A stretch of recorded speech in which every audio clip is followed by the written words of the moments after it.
বিরাট এক সমুদ্রের তীরে ছোট্ট একটা বন ছিল। সেই বনের পশু পাখিরা দীর্ঘ অনেক বছর যাবত আলোর মুখ দেখেনি। মানে বনটি সব সময় রাতের আধারে ঢেকে থাকতো। সেই বনের আকাশে সূর্য উঠতো না বলে পুরো বন অন্ধকার হয়ে থাকতো। টুকি, টর্চ লাইটটা নিয়ে পুকুর পাড়ে যা তো। ঘরে এক ফোঁটাও পানি নেই, খুব পানি পিপাসা পেয়েছে। আচ্ছা ঠিক আছে মা, আমি এক্ষুনি আনছি পানি। মা, টর্চ লাইটটা নিয়ে যাব না, টর্চ লাইটটা একদম আলো নেই। হারিকেনটা কোথায়? হারিকেন নিয়ে তোর বাবা বাজারে গেছে, তাই তুই টর্চ লাইটটা নিয়ে যা রে মা। আচ্ছা ঠিক আছে মা। এরপর টুকি টর্চ লাইট নিয়ে কলসি হাতে পুকুরের দিকে যেতে থাকে। সুখী মাসি, পারুল, তোমরাও বুঝি পানি নিতে এসেছো? হ্যাঁ রে, আমরাও পানি নিতে এসেছি। পুকুরের পানি তো একদম শুকিয়ে যাচ্ছে। দুদিন পর যে কি হবে, পানির অভাবে পড়তে হবে সকলকে। তাই তো দেখছি, পুকুরে তো পানি একদম কম। কদিন পর যে কি হবে। আচ্ছা সুখী মাসি, আমাদের বনের পাশে নাকি এক সমুদ্র আছে, তবে তো আমরা সেখান থেকে পানি আনতে পারবো। ওই সমুদ্রের কথা ভুলেও মুখে আনিস না। তুই জানিস না ওই সমুদ্রে এক রাক্ষসী থাকে, যার কারণে সমুদ্রের ধারে কেউ যায় না। পারুল, চল, আমাদের তো পানি নেওয়া শেষ হয়েছে। যাই, আমিও বাড়ি ফিরে যাই। মায়ের তো আবার পানির পিপাসা পেয়েছে। এই বলে টুকিও পানির কলসি নিয়ে চলে যায়।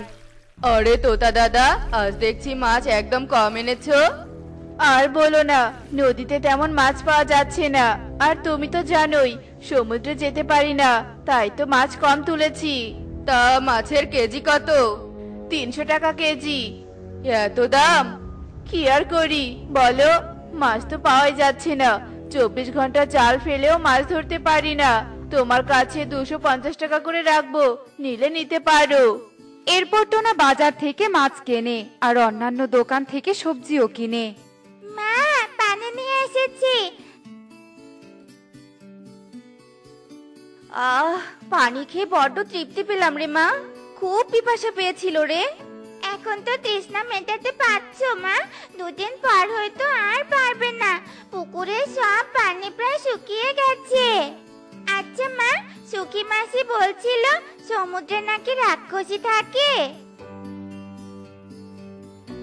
তুই ছোট পাখি, তোকে অত কিছু জানতে হবে না। টুনি, বাজারের ব্যাগটা নাও, আজ অনেক বাজার করে এনেছি। আচ্ছা বাবা, আমাদের বনে সূর্য কেন ওঠে না? আমাদের কাছে রাত দিন দুটোই সমান। জানি না, তবে শুনেছিলাম সূর্যকন্যার নাকি অভিশাপ লেগেছে এই বনে, তাই সূর্য ওঠে না। আচ্ছা যাগে, যা মায়ের কাছে যা, মায়ের কাজে সাহায্য কর। পুরো বনের সকলেই এভাবে অন্ধকারে তাদের দিন অতিবাহিত করছিল। এদিকে দেখতে দেখতে বনে আরো একটি সমস্যা দেখা দেয়। বনের সব পুকুরের পানি শেষ হয়ে যায়। এ নিয়ে বনে শুরু হয় এক আলোচনার সভা। মোড়ল মশাই, এভাবে চলতে থাকলে তো বনের সকল পাখি পানির অভাবে পিপাসায় মারা যাবে। হ্যাঁ হ্যাঁ মোড়ল মশাই, আপনি কিছু একটা করুন। আমরা তো সমুদ্রেও যেতে পারবো না, কিছু একটা করুন মোড়ল মশাই। শান্ত হও তোমরা, আমি দেখছি কি করা যায়। ওই রাক্ষসীর কারণে তো আমরা সমুদ্রে যেতে পারি না, তাই আমাদের অন্য উপায় ভাবতে হবে। তোমরা আজ সকলে চলে যাও, আমি একটু ভেবে দেখি কি করা যায়। মোড়লের কথা শুনে সকল পাখি যে যার বাড়িতে চলে যায়। ওই রাক্ষসের জন্যই বনে এত সমস্যা। আর যদি সমুদ্রে রাক্ষসী না থাকতো, তাহলে তবে বনের পাখিদেরকে পানির অভাবে পড়তে হতো না। বনের অন্ধকারকে সকলে মেনে নিয়ে বেঁচে আছে, কিন্তু পানির অভাব তো কাউকে বাঁচতে দিবে না। আরে কাকু, এভাবে কোথায় যাচ্ছ? আরে, সুখীর মেয়ে পারুল নাকি পানির অভাবে মারা গেছে, তাই তো দেখতে যাচ্ছি। তোর বাবা মাকে খবরটা দে, চলি রে।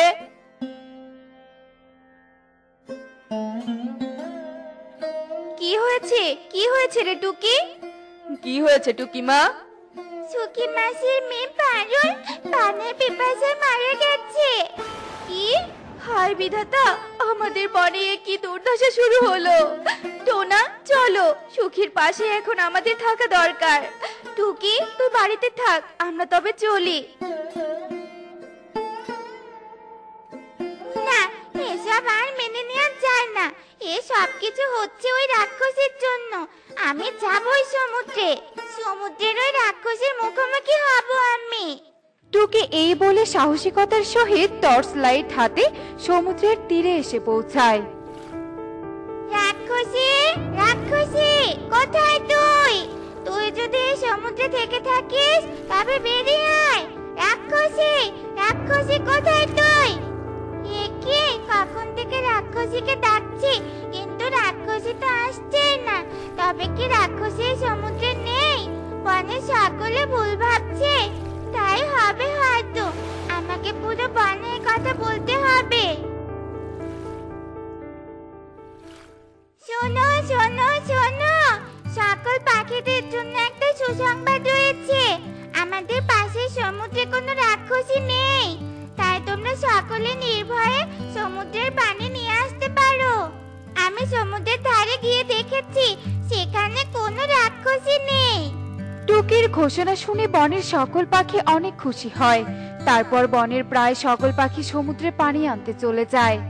কত পানি, আর এই পানির অভাবেই আমার মেয়েটা মরেছে। বনের সকল পাখি যেই না কলসিতে সমুদ্রের পানি নেয়, তখনই সমুদ্রের পানি উথাল পাথাল করতে শুরু করে। আর হঠাৎ করে সমুদ্রের তলদেশ থেকে ভেসে ওঠে এক ভয়ঙ্কর রাক্ষসী। তোদের এত বড় সাহস, আমার সমুদ্রে পানি নিতে এসেছিস? দাঁড়া, তোদের দেখাচ্ছি মজা। এরপর রাক্ষসী সকল পাখিকে খাঁচায় বন্দি করে রাখে। এবার ওই পাখিকে আসতেই হবে, আসতেই হবে। টুকি, সর্বনাশ হয়ে গেছে। সমুদ্রের ওই রাক্ষসী বনের সকল পাখিকে বন্দি করেছে। তুই তো বলেছিলি রাক্ষসী নেই, তাই তো সকলে পানি আনতে গিয়েছিল। কে? আমার জন্য সকলে যেহেতু বিপদে পড়েছে, তাই আমি সকলকে উদ্ধার করব। রাক্ষসী, সকলকে মুক্ত করে দে। তবে তুই সেই সাহসী মেয়ে, তুই কাল আমার নিদ্রা ভঙ্গ করেছিলি। হ্যাঁ, আমি যেহেতু তোর নিদ্রা ভঙ্গ করেছি, তাই তুই আমায় বন্দি কর আর বাকিদের ছেড়ে দে। আমি এতদিন তোর মতো সাহসী পাখিরই অপেক্ষায় ছিলাম। তুই আমাকে অভিশাপ থেকে মুক্ত করতে পারবি। অভিশাপ মুক্ত করব মানে কি? আসলে আমি হলাম এই বনের সূর্যকন্যা। একদিন আমি এই সমুদ্রের তীরে ঘুরতে এসে এক ধ্যানরত তান্ত্রিকের ধ্যান ভঙ্গ করি। তখন ওই তান্ত্রিক আমাকে অভিশাপ দিয়ে রাক্ষসী বানিয়ে দেয়, আর আমি তখন থেকে এই সমুদ্রে রাক্ষসী রূপে আছি। তান্ত্রিক বলেছে কেবল মাত্র সৎ ও সাহসী পাখি আমার রূপ ফেরাতে পারবে। তবে কি করে তোমার রূপ ফিরবে বলো আমায়? লাল পাথরের শীর্ষে রয়েছে এক আপেল গাছ। ওই আপেল গাছের আপেল খেলেই আমি আমার রূপ ফিরে পাবো। তবে আমি তাই করব।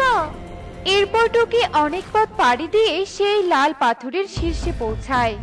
ওই তো আপেল গাছ, কিন্তু আমি তো আর চলতেই পারছি না। না না, হাল ছাড়লে চলবে না, আমাকে পারতেই হবে। গলাটা একদম কাঠ হয়ে গেছে। টুকি আর চলতেই পারছিল না, তবুও টুকি মনোবল শক্ত করে আপেল গাছ থেকে আপেল পেড়ে নেয়। যে করেই হোক আমাকে আপেল নিয়ে যেতেই হবে। এরপর টুকি আপেল নিয়ে সেই রাক্ষসীর কাছে যায়, আর রাক্ষসী আপেল খেতেই তার রূপ বদলে যায়। এই তো, আমি আমার রূপ ফিরে পেয়েছি, পাখিরাও মুক্ত হয়েছে। তোমাকে অনেক ধন্যবাদ টুকি। এবার আমি তোমাদের বনের অন্ধকার দূর করব। এই বলে সূর্যকন্যা চলে যায়। আর সূর্যকন্যা চলে যেতে আকাশের মেঘ সরে গিয়ে সূর্য ওঠে। পুরো বন আবার আলোকিত হয়ে যায়, আর সবাই খুশি মনে যে যার বাড়িতে ফিরে যায়।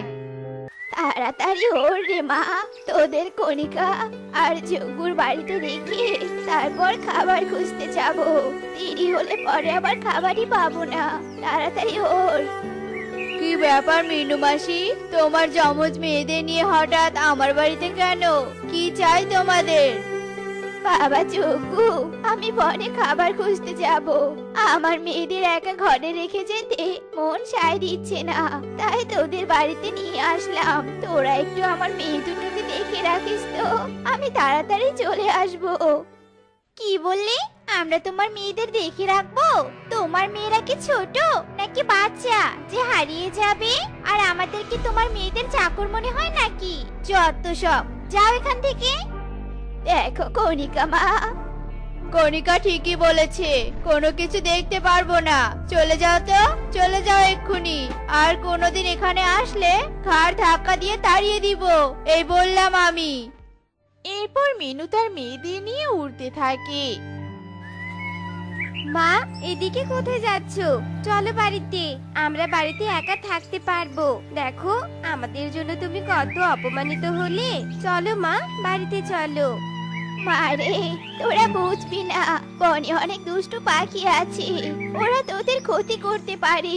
তোদের নিরাপত্তার জন্যই তো আমি এমন করছি। তোদের কিছু হলে আমি থাকতে পারবো না রে মা।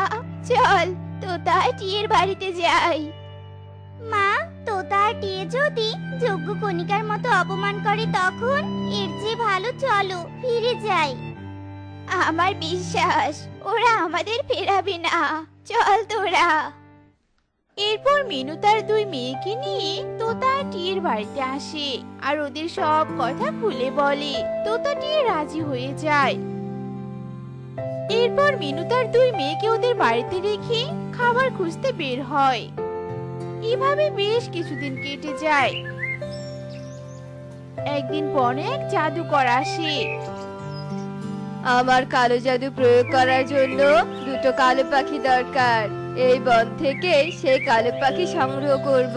কালো পাখির ওপর জাদু করলে আমার শক্তি আরো দ্বিগুণ বেড়ে যাবে। হা হা হা। এরপর জাদুকর ওরে আর এদিক ওদিক তাকাতে থাকে। আর হঠাৎই তার চোখ যায় যজ্ঞ আর কণিকার দিকে। পেয়েছি, আমি কালো পাখিদের পেয়েছি। এখন আমি এই কালো পাখি দুটোকে আমার বশ করব আর এদের ওপর জাদু করব। এ কি? কে আপনি? আর কি সব বলছেন? সরে যান আমাদের সামন থেকে। তখনই জাদুকর ওদের উপর পানি ছিটিয়ে দেয় আর যজ্ঞ কণিকা জাদুকরে বসে চলে যায়। জাদুকর একটা গাছের নিচে বসে আর বলতে থাকে, হ্যাঁ কালো কাক, তোরা আমার সামনে বস, অনেক দরকার আছে তোদের। এরপর যজ্ঞ কণিকা জাদুকরের সামনে বসে আর জাদুকর মন্ত্র বলতে থাকে। এমন সময় ওই দিক দিয়ে ওরা দু বোন যাচ্ছিল। ওরা যজ্ঞ কণিকা আর জাদুকরকে দেখে কিছুটা দূরে সরে দাঁড়ায় আর একে অপরকে বলতে থাকে, আচ্ছা দিদি, ওরা ওখানে কি করছে? ওই অচেনা পাখিটাকে দেখে তো মনে হচ্ছে জাদুকর কোনো জাদু করছে। হ্যাঁ রে, আমারও তো তাই মনে হচ্ছে। জাদুকরের মুখটা দেখ, মনে হচ্ছে রেগে আছে। এই জাদুকর আবার যজ্ঞ আর কণিকার উপর কালো জাদু করছে না তো? চল এক্ষুনি ওই জাদুকরের ধ্যান ভাঙাতে হবে। এরপর ওরা দুই বোন মিলে একটা পাথর দিয়ে জাদুকরকে ঢিল মারে আর জাদুকরের ধ্যান ভেঙে যায়। কে কে আমার ধ্যান ভঙ্গ করলো? কার এত বড় সাহস? আমার সামনে আয়, সামনে আয় বলছি। জাদুকরের চিৎকারে যজ্ঞ কণিকার বশ কেটে যায় আর তখনই জাদুকরের চোখ যায় ওই যমজ বোনদের দিকে। তোরা আমার এত সুন্দর ধ্যানটা ভেঙেছিস তাই না? তোদের জন্য আমি এই যজ্ঞ কণিকাকে কাজে লাগাতে পারলাম না। তোদের আমি অভিশাপ দিলাম, তোরা এক্ষুনি লাল আর নীল হয়ে যাবি আর যন্ত্রণায় ছটফট করবি। শয়তান জাদুকর, আমাদেরকে দিয়ে নিজের কাজ হাসিল করতে চেয়েছিলি? দাঁড়া, তোকে দেখাচ্ছি মজা। এরপর যজ্ঞ কণিকা লাঠি হাতে নেয়। এই দেখে জাদুকর ভয়ে পালিয়ে যায়। এদিকে লালটুনি আর নীলটুনি যন্ত্রণা ছটফট করতে থাকে। আমার শরীর অনেক ব্যথা করছে, মরে গেলাম। কেউ বাঁচাও।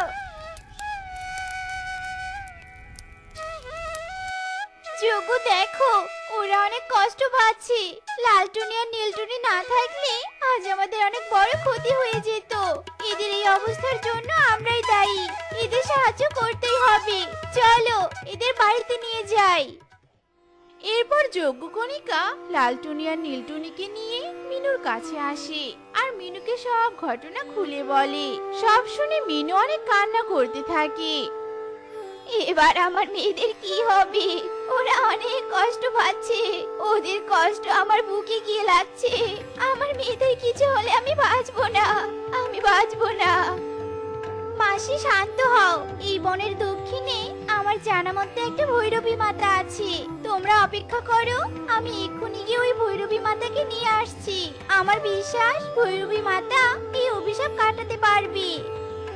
এরপর কণিকা ভৈরবী মাতাকে ডাকতে যায়। এদিকে লালটুনি আর নীলটুনি বিছানায় শুয়ে ছটফট করতে থাকে। আর কিছুক্ষণ পর কণিকা ভৈরবী মাতাকে সাথে নিয়ে মিনুর বাড়িতে আসে।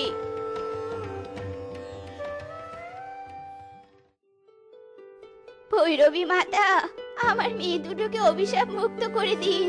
এরা ছাড়া এই পৃথিবীতে আমার কেউ নেই। এই অভিশাপ আমার জাদু কাটাতে পারবে না, কারণ একজনের জাদু কাটার ক্ষমতা যে আরেকজনের নেই। না ভৈরবী মাতা, এমন করবেন না। লালটুনি আর নীলটুনি আমাদের বাঁচাতে এই বিপদে পড়েছে। ওদের এমন অবস্থায় দেখতে আমাদের একদম ভালো লাগছে না। দয়া করুন ভৈরবী মাতা। আমি মা হই আপনার পায়ে পড়ছি, ঠিক করে দিন আমার মেয়েদের। শান্ত হ, আমাকে একটু ভালো করে ভাবতে দে তোরা। পেয়েছি পেয়েছি, একটা উপায় আছে রে। আর সেটা হলো দুটো মাটির ঘর বানিয়ে সেই দুই মাটির ঘরে এদের দুজনকে রাখতে হবে। দুই মাটির ঘরে রাখার ফলে লালটুনি আর নীলটুনির শরীরের ব্যথা আর যন্ত্রণাগুলো কমে যাবে, তবে ওদের গায়ের রং পাল্টাবে না। গায়ের রং না পাল্টালেও কোনো সমস্যা নেই।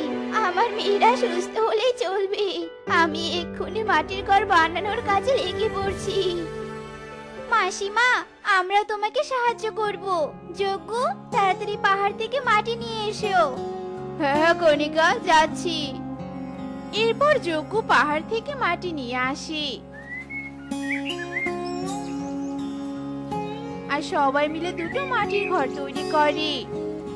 মাটির ঘর তৈরি করা শেষ।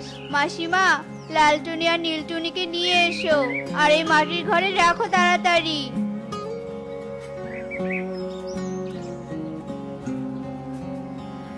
এরপর মিনু লালটুনি আর নীলটুনিকে দুই মাটির ঘরে রাখে।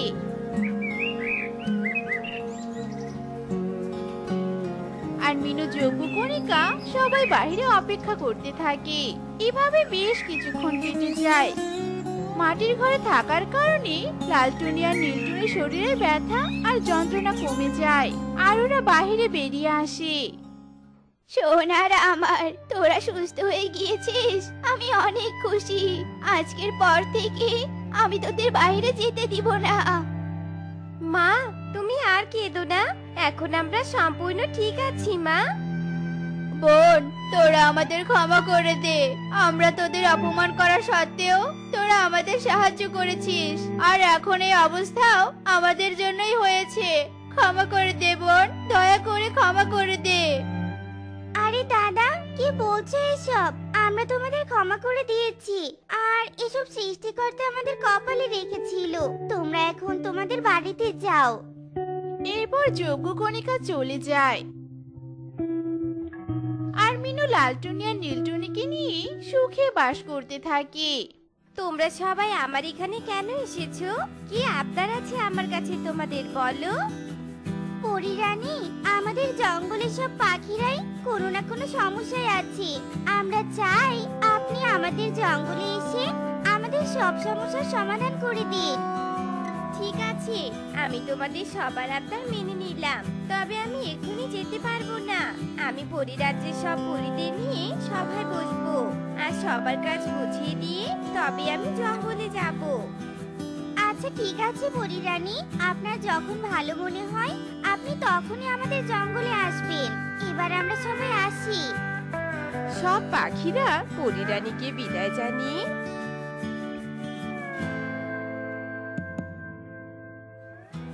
উড়ন্ত মাদুরে করে জঙ্গলে ফিরে আসে আর যার যার বাসায় ফিরে গিয়ে বিশ্রাম নিতে থাকে। এদিকে দেখতে দেখতে রাত হয় আর ঈগল গরিব অসহায় টুনি পাখির দরজায় গিয়ে কড়া নাড়তে থাকে। কি হয়েছে ঈগল দাদা, এত রাতে তুমি আমার বাড়িতে কি করছো? এটা তোর বাড়ি নয়, এটা আমার বাড়ি। আমি এই বাড়ি কিনে নিয়েছি। তুই এই বাড়ি থেকে বেরিয়ে যা, বেরিয়ে যা বলছি। আমি কোথাও যাব না, এটা আমার বাড়ি। তুমি এই বাড়ি থেকে চলে যাও। ভালোই ভালোই বেরিয়ে যা বলছি, নয়তো এক্ষুনি তোকে আমি খেয়ে ফেলবো বলে দিলাম, বুঝেছিস? ঈগলের এমন খেয়ে ফেলার কথা শুনে টুনি ভয় পেয়ে যায় আর নিজের বাড়ি ছেড়ে কাঁদতে কাঁদতে টুনি বেরিয়ে আসে। টুনি একটু দূরে আসতে না আসতে বৃষ্টি নেমে আসে আর তখন টুনি একটা গাছতলায় বসে পড়ে।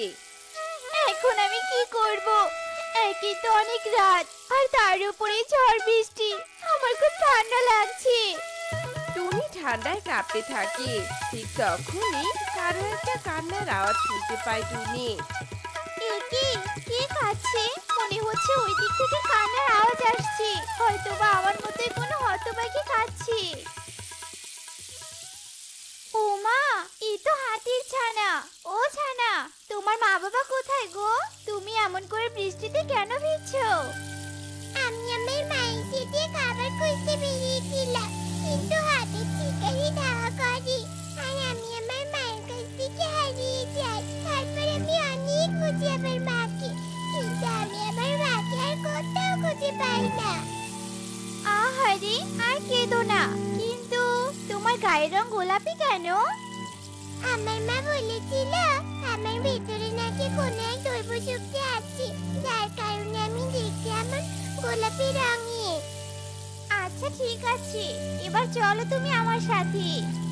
টুনি গোলাপি হাতির ছানাকে নিয়ে একটা নিরাপদ আশ্রয়স্থল খুঁজতে থাকে। তখনই সেখানে একটা মুরগি চলে আসে। এই টুনি দিদি, তুমি এমন করে বৃষ্টিতে ভিজছো কেন? এরপর টুনি ঈগলের সব ঘটনা মুরগিকে খুলে বলে আর এসব শুনে মুরগি ভীষণ রেগে যায়। তোমাকে এখন এভাবে আর ভিজতে হবে না। এই গোলাপি হাতির ছানা সহ আমার বাড়িতে চলো। বৃষ্টি থেমে গেলে আর সকাল হলে সবার সাথে কথা বলে কি করা যায় দেখা যাবে। এরপর টুনি আর কোনো কথা না বাড়িয়ে হাতির ছানাকে নিয়ে মুরগির বাড়িতে যায় আর এরপর কলাপাতা দিয়ে মুরগি আর টুনি মিলে হাতির ছানার জন্য একটা ঘর বানিয়ে দেয়। এরপর হাতির ছানা সেই ঘরেই থাকতে শুরু করে আর টুনি মুরগির সাথে গাছের উপরেই থাকতে শুরু করে। এরপর সকাল হয়। সব পাখিরা এক জায়গায় মিটিং বসায়। ঈগল মোটেও ঠিক কাজ করেনি। আমরা সবাই মিলে গিয়ে ঈগলকে টুনির বাড়ি থেকে বের করে দিয়ে টুনিকে আবারও তার বাড়িতে ফিরে দিয়ে আসি। চলো সবাই। এটা করা একদম ঠিক হবে না। আমরা কেউই ওই ঈগলের সাথে পেরে উঠবো না। তাই টুনিকে আমরা আমাদের সবার বাড়িতে রেখে দেই। আর কদিন পরেই তো পরিরানী আমাদের জঙ্গলে আসবেন। তখন তিনি এসে টুনির জন্য না হয় একটা ঘর দিয়ে যাবেন। আর তার আগে একদিন করে সবার বাড়িতে থাকলেই হবে। সবার বাড়িতে কোনো প্রয়োজন নেই। টুনি আমার বাড়িতে অনেক ভালোই আছে, আর গোলাপি হাতি অনেক সুখে আছে। তাই ওরা দুজনেই আমার সাথেই থাকুক, আমার কোনো সমস্যা নেই। আচ্ছা ঠিক আছে, মুরগির যখন কোনো সমস্যা নেই তখন ওরা দুজনেই ওর কাছেই থাকুক। এবার সবাই নিজেদের কাজে চলে যাও।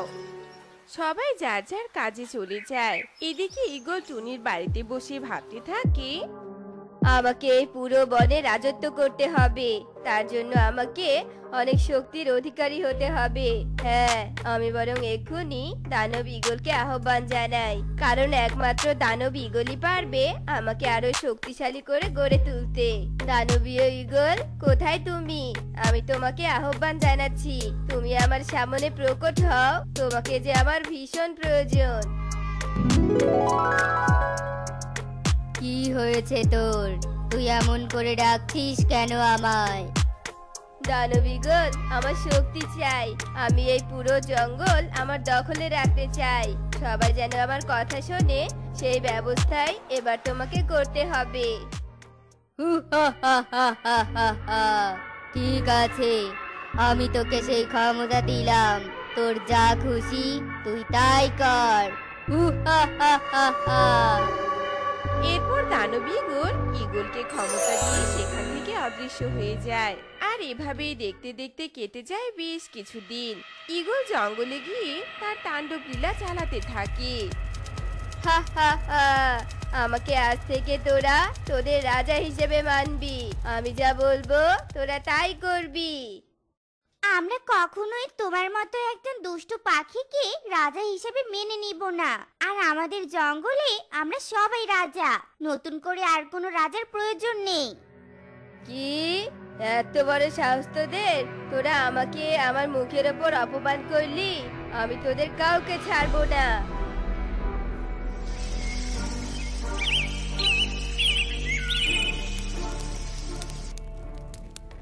এভাবে তো আর থাকা যাবে না। তোমরা সবাই জল নিয়ে এসো, আগুন নেভাতে হবে। তোমরা সবাই জল নিয়ে এসো। তোমরা পরিরানীকে আহ্বান জানাও, তিনি আসলে সব সমস্যার সমাধান হয়ে যাবে। পরিরানী, কোথায় আপনি? আপনাকে যে আমাদের ভীষণ প্রয়োজন। আপনি দয়া করে প্রকট হন পরিরানী, প্রকট হন।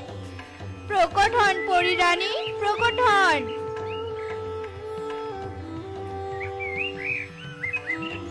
পরিরানী, আপনি ঈগলকে দমন করুন। আমরা আর তার অত্যাচার নিতে পারছি না। এই ঈগল, সাহস থাকে তো আমার মুখোমুখি হয়ে লড়াই কর।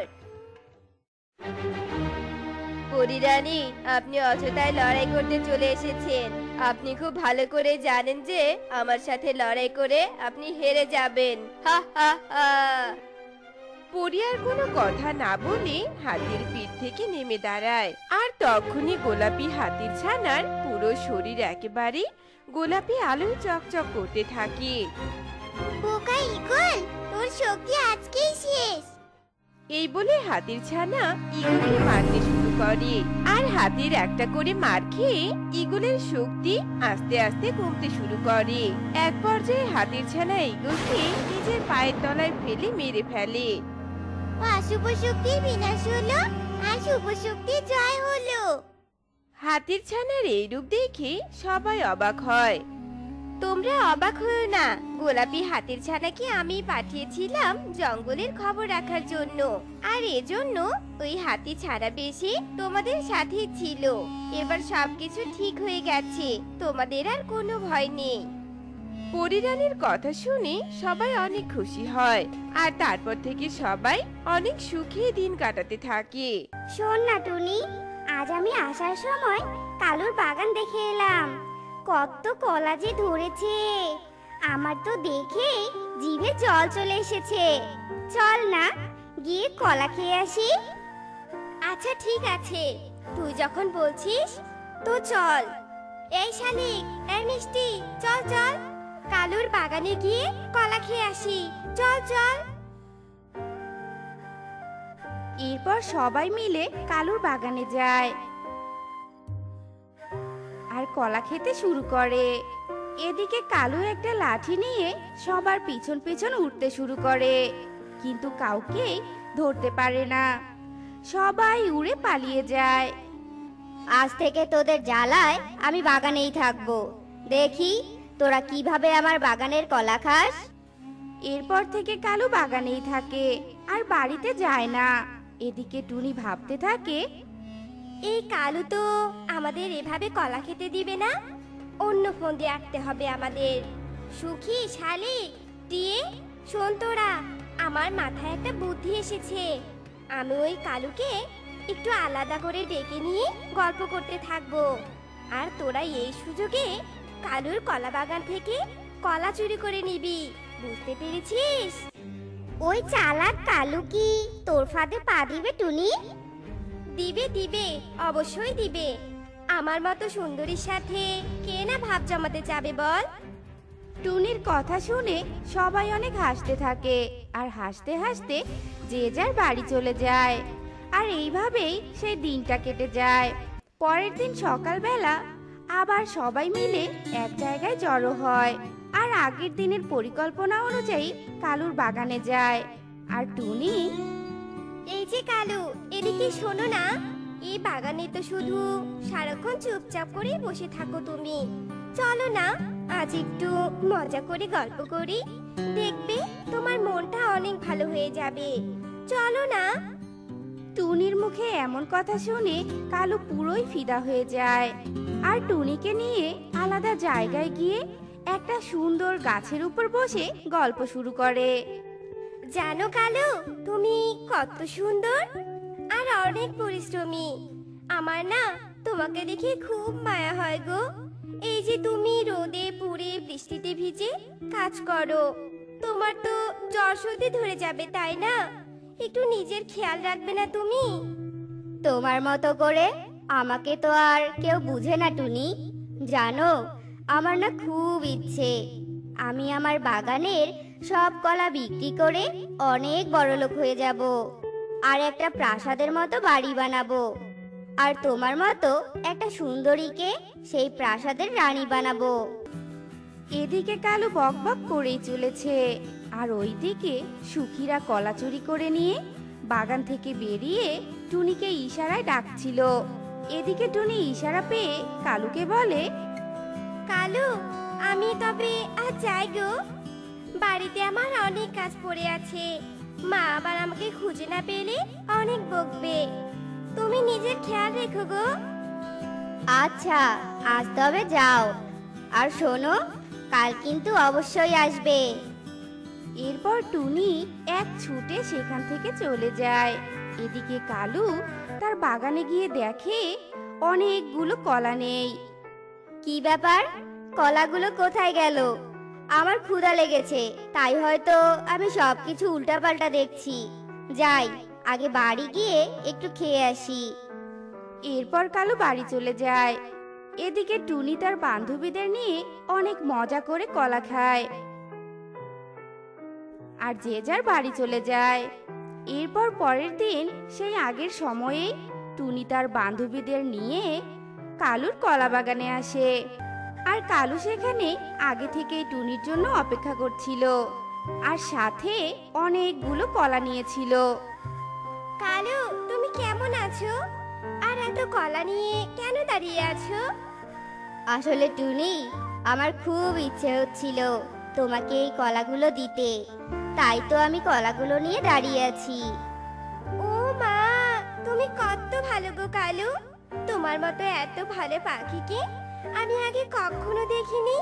আমি যে কেন আগে তোমাকে বন্ধু বানালাম না? তাতে কি, এখন তো আমরা বন্ধু হয়েছি। আর আমাকে কখনোই ছেড়ে যেও না, তাতেই হবে। আচ্ছা আচ্ছা, ঠিক আছে, তবে আমি বরং আজ আসি। কাল এসে তোমার সাথে অনেক সময় কাটাবো। আর একটু সময় থাকো না টুনি আমার সাথে। কাল এসে থাকবো কালু, আজ তবে চলি। এই বলে টুনি সেখান থেকে কলাগুলো নিয়ে চলে যায়। এরপর থেকে প্রত্যেক দিন টুনি এভাবেই কলা চুরি করে নিয়ে যায়, কিন্তু কালু কখনোই তা বুঝতে পারে না আর কলাগুলো আসলে কোথায় যায়। এরপর আবার একদিন টুনি কলা চুরি করার জন্য কালুর ওখানে যায় আর সেদিন কালু হাতে একটা গোলাপ ফুল নিয়ে দাঁড়িয়েছিল আর টুনির জন্য অপেক্ষা করছিল। কি ব্যাপার কালু, আজ হাতে ফুল নিয়ে দাঁড়িয়ে আছো যে? আসলে টুনি, না মানে ইয়ে মানে টুনি, আমি না মানে কি বলছো? আমি তোমাকে খুব ভালোবেসে ফেলেছি টুনি। আই লাভ ইউ টুনি, আমি তোমাকে বিয়ে করতে চাই। কালুর মুখে এমন কথা শুনে টুনি মনে মনে ভাবতে থাকে, এই কালুকে ফাঁদে ফেলতে গিয়ে তো আমি নিজেই সেই ফাঁদে পড়ে গেলাম মনে হয়। আজকের মতো কেটে পড়ি বাবা, পরে দেখা যাবে। আসলে কালু, এসব ভাবার তো অনেক সময় পড়ে আছে, তাই না? আমি তো এখনো অনেক ছোট, আর একটু বড় হয়ে নেই, তখন না হয় এসব নিয়ে ভাবা যাবে। কি বলো? তুমি একটু ভেবে দেখো টুনি, আর ফুলটা নাও। আচ্ছা কালু, তবে আমি এখন যাই। আর এই ফুলটা তুমি তোমার কাছেই রেখে দিতে পারো, আমি পরে এসে নিয়ে যাব, কেমন? এরপর টুনি সেখান থেকে চলে যায়। আর আগের মতোই প্রত্যেকদিন কালুকে ভুলভাল বুঝিয়ে তার কলা চুরি করে নেয়। আর অন্যদিকে টুনি প্রেম করত টোনার সাথে। একদিন এক নদীর পাড়ে দুজনে পাশাপাশি বসে গল্প করছিল। ঠিক তখনই সেখান দিয়ে কালুকা উড়ে যাচ্ছিল। টুনি এখানে বসে টোনার সাথে প্রেম করছে, আর এতদিন তাহলে আমার সাথে অভিনয় করে গেছে। কিন্তু যখনই টুনি আমার কাছে আসতো তখনই আমার কলা হারাতো। তাহলে কি টুনির সাথে কলা হারানোর কোনো যোগসূত্র আছে? না, আমাকে তো ব্যাপারটা দেখতেই হচ্ছে। এরপর কালু মন খারাপ করে সেখান থেকে চলে যায়। এরপর পরের দিন সেই আগের মতোই টুনি আসে কালুর সাথে দেখা করতে, আর কালুর সাথে গল্প শুরু করে। ঠিক তখনই কালু টুনিকে বলে, টুনি, তুমি একটু বসো, আমি এক্ষুনি আমার বাড়ি থেকে আসছি। আমার একটা জরুরি কাজ পড়ে গেছে টুনি। আচ্ছা ঠিক আছে, আমি এখানেই আছি, তুমি যাও। এরপর কালু বাড়ির নাম করে বাগানে যায়। আর বাগানে ঢুকতেই সে দেখতে পায় সুখী, শালিক, টিয়ে কলা চুরি করছে। তখনই কালু গিয়ে তাদের ধরে ফেলে। আর ভয় পেয়ে সুখী কালুকে বলে, আমাদের ছেড়ে দাও, ছেড়ে দাও কালু দাদা, আমরা টুনির কথাতেই এমনটা করেছি। চল তাহলে টুনির কাছে, সবাই চল। এরপর কালু সবাইকে নিয়ে টুনির কাছে যায়। আর টুনি সবাইকে ধরে আনতে দেখে অনেক ভয় পেয়ে যায় আর নিজের ভুল স্বীকার করে নেয়। কালু, আমাকে তুমি ক্ষমা করে দাও, আমি আসলে কলা খাওয়ার লোভে পড়ে তোমার সাথে এমনটা করেছিলাম। দয়া করে তুমি আমাদের ক্ষমা করে দাও, আমরা আর কখনো এমনটা করব না। আচ্ছা ঠিক আছে, আমি তোমাদের ক্ষমা করে দিলাম। তবে এরপর যেন আর কখনোই তোমাদের আমি এখানে না দেখি। আচ্ছা ঠিক আছে কালু, আমরা আর আসবো না। এই চল তোরা, আমরা সবাই চলে যাই এখন এখান থেকে। এরপর সবাই সেখান থেকে চলে যায়। আর এদিকে কালু অপলক দৃষ্টিতে টুনির দিকে তাকিয়ে থাকে আর বলে, টুনি রে, আমি তোকে খুব ভালোবাসি, তার জন্যই আজ তোকে ক্ষমা করে দিলাম। কিন্তু তুই আমার ভালোবাসার কদর বুঝলি না রে টুনি। এরপর কালু মন খারাপ করে তার বাড়িতে চলে যায়। আর টুনি তার মনের সুখে টোনার সাথে প্রেম করতে থাকে। তো বন্ধুরা, আজকের আমাদের গল্পটি তোমাদের কাছে কেমন লেগেছে তা কমেন্টে জানাতে ভুলো না কিন্তু।